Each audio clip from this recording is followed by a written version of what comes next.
Hello, may gabi. Ako din yung Kuya Yuki. So, karon kagabi on.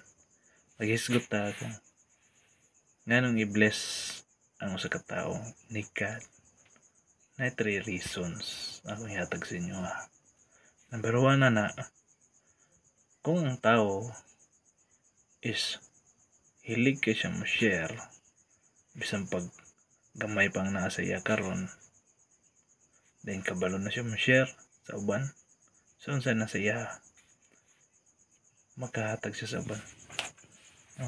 So, kanang tawhan na dunay future nga i-bless siya sa Ginoo og more, no? Ay ikaduha is pagtan-aw ni God nga kanang tawhana or kanang bihana is kaya niya i-manage ang ihatag ni God sa iya, example kwarta or butang like motor, inampingan kaniya ang motor, paliguan niya ang motor, kasulinaan, palitag mga parts. Tan-on ni God nga may kisa mo dala sa iyang gamit. So kung mangayo ni siya laing butang, doon ay posibilidad na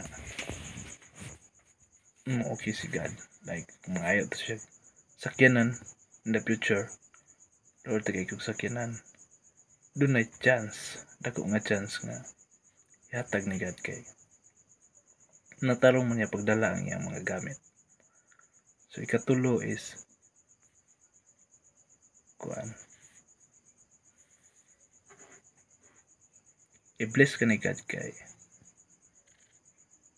naa siya mission nga ipahimo sa imuha, no? Either himuon kaniyag tig support sa simbahan or bisa unsa nga pwede ka makasupport. So man i-bless ka ni God. So kana lang og may gabi tanan.